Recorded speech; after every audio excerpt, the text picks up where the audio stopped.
parece que vai ser. O outro, olhou para o profesor, como se estivese completamente todo. E dixo, o profesor leva toda a mañana chovendo. Onde se demostra que o humor galego non é comprendido en Inglaterra.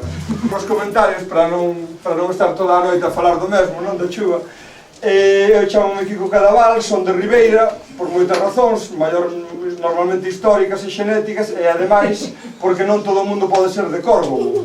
Como explicou o profesor Alonso Montero, é unha cousa buísima, pero que infelizmente pois é limitado. Hai unha cousa que o territorio non dá para tanta xente. E cando sentía a excelente arenga do profesor Alonso falar ben dos de Córdoba, eu dixen, eu vou falar aínda mellor. O que pasa é que me deixou moi difícil, entón vou continuar a falar de min. Eu estou moi contento de estar aquí, nunca tiña estado. Estiven bebendo godello por riba das miñas posibilidades. Acabo de mudar de patria, vou deixar o Albariño, vou pasar ao godello, vou a ser un traidor, porque un traidor é alguén que amou moito e despois odia. Entón non vou dicir, prefiro o godello, vou dicir o Albariño é unha porcaría. Eso é ser un traidor auténtico.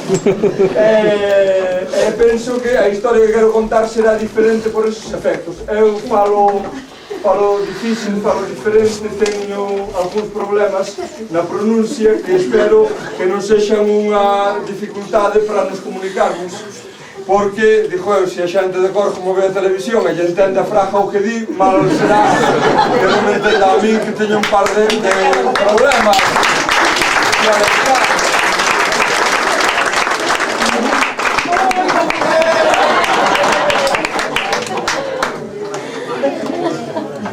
Eu, humildemente, por primeira e única vez na miña vida, serei humildemente, son un contador de historias. O que pasa é que pola publicidade que hai, polos tópicos, moitas veces chamanme contacontos. É unha denominación que rexeito, porque en canto a xente escoita a palabra contacontos, automáticamente pensa nas criaturas, nas crianzas, nos meniños e nas meniñas pequeniños. E enchenme de carricoches ou e claro, todo isto veñen á espera que eu conte eses contos clásicos cos que se adormece a infancia desde hai 400 anos, o que se chama o conto tradicional, o que os ingleses chaman as bedtime tales, os contos para a hora da cama. Polo visto, a mí explicoume unha pedagoga, a amiga miña, explicoume que os contos para a hora da cama teñen unha función que é adormecer as crianzas e aproveitando ese estado de falta de consciencia e introducindo valores morais na súa cabeza que lle serán úteis no futuro. Quer dicir que o que se facía tradicionalmente cos contos da hora da cama é o que se chama modernamente administrar narcóticos a menores de idade. E iso está castigado pola lei. E non só iso, eu estou en contra, personalmente. O viño meu, Amén. Non sei se fiarme máis dos deste lado. Eu estou completamente en contra deses degenerados, esos corruptos que andan a regalarlle drogas aos meniños ás portas das escolas. Eu creo que se os menores da idade queren droga, que a compren, como fajo eu. Polo visto, cando a crianza está adormecida Isto é un detalle moi bonito. Cando a crianza está adormecendo é cando se lle contan esas historias e formase o seu subconsciente, que para explicalo claramente é o cuarto de atrás do noso cerebro. É onde se guardan os móveis e despois esquénsense e hai un día dentro de 30 anos que vas a encontrar ali a mesma por non sei.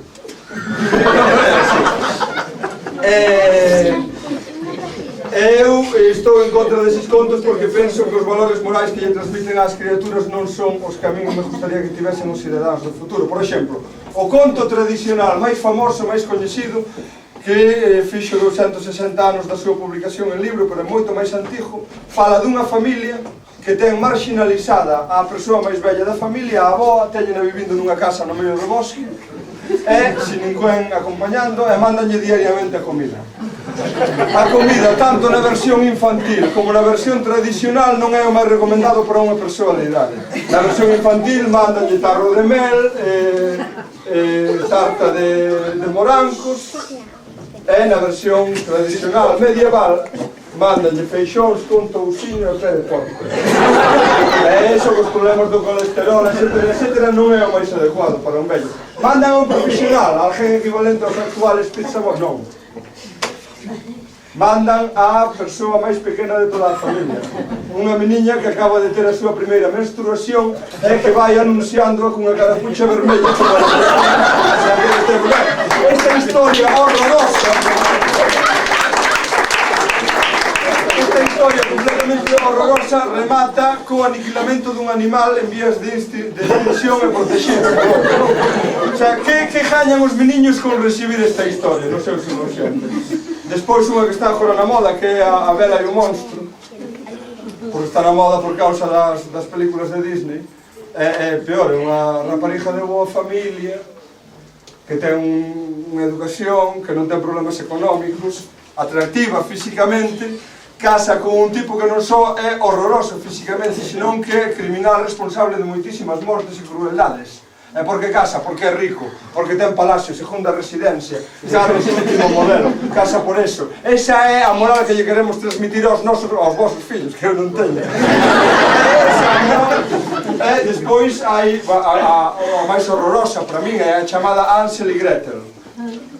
Hansel e Gretel fala dunha familia nuclear, pai, nai, filla e fillo, están pasando por dificultades económicas e os pais deciden abandonar aos fillos no medio do bosque para que os devoren as alimarias, as bestas salvaxes do monte, e así a comida vai chegar para eles dous. Estes dous rapaces son acollidos no medio do bosque por unha vella que non é a mesma do primeiro conto, e en vez de agradecer a hospitalidade á vella, acabanlle que a reserva de caramelo e chocolate, e despois mátana e rouban o tesouro, incinérana. É unha especie de profecía do que facería a Europa cristiana cos xudeos na Alemanha nazi. Vallen á vella, incineran e rouban o tesouro. Os nazis o único que fixeron foi ao revés. Primeiro se gaban o tesouro, despois se incineraban. Bom, Hansel e Gretel regresan á casa dos pais e levanlle os tesouros da vella, e os pais, como os fillos veñen ricos, ámanos novamente. E eu buscando no conto tradicional só encontro un que poida ser interesante contarlle pois á nosa mocidade, á nosa infancia. É un conto que nos oferece novas esperanzas, novas perspectivas. E como digo os ingleses, excítanos. É unha historia que se fala dunha rapariza que eu penso que é maior de idade, pero pouco, que pode ser 8 anos, é que convive no medio do bosque con 7 homes adultos. Sí, jajaja, de talla pequena, mas homes adultos completos con todo o seu desenvolvimento. Pareceme que é interesante que os nenos saiban que hai unha alternativa á poligamia musulmana e á monogamia putañeira católica que disfrutamos na actualidade. Por tanto, é un aviso para os que trouxeron crianzas, non vou contar ninguna historia deste tipo. Pero, por si alguén viña esperanzado con que eu contase unha historia da cama, unha bedtime tale, un conto para a hora da cama, vou contar unha historia que me contou a min a primeira muller que me deitei. Contou-me na cama. Entre ela e meu había unha certa diferencia de idade. Eu para ela xa non era o primeiro. Ela tiña 72 anos e eu tiña 4. Era a miña avoa e chamábase Ramona Reirís Pión. A miña avoa tiña un vicio solitario, nocturno e sistemático. É na miña opinión repugnante. Na miña opinión dos 4 anos. Agora, co paso do tempo, eu penso que aquilo que facía a miña avó na cama todas as noites ao meterse, se ela lle daba algún tipo de prazer ou de consolación, facía moi ben en facelo. Porque ela non lle importaba que houvese un inocente de 4 anos ao seu lado. Ela entraba na cama e comezaba co seu vicio nocturno, sistemático, solitario. Xa saben do que estou falando. A miña avó rezaba o rosario.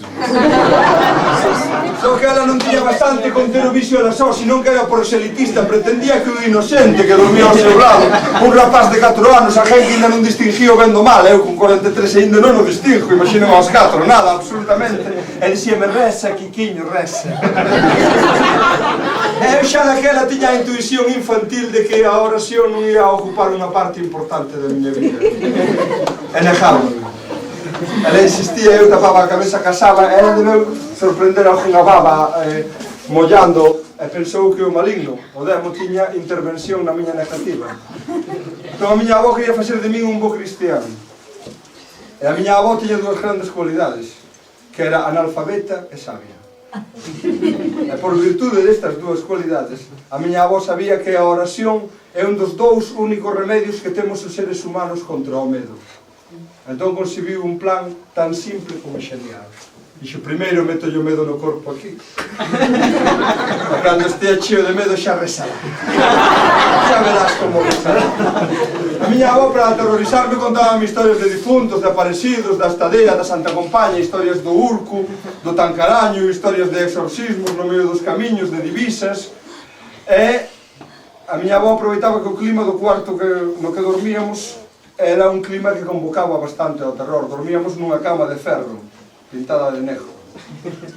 Había unha xanela á esquerda e por ali entraba o luar e ao bater no espello do armario iluminaba bajamente a parede da dereita, que estaba chea de figuras horrorosas para a imaginación dun niño de 4 anos. Había un hippie en calzoncillos había unha señora con un corazón de plata extraído do peito e atravesado por 7 facas.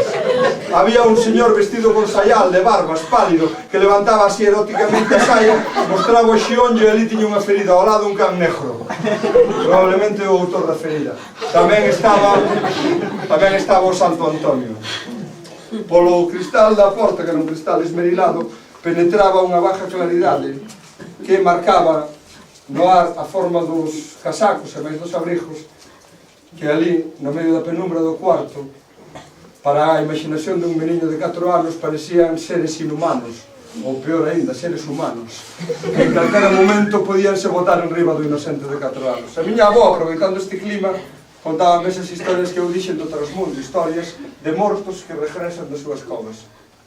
Eu non sei se a que vou contar, ou, bueno, sei, teño casi a certeza de que a que vou contar non é a primeira historia que vou contar.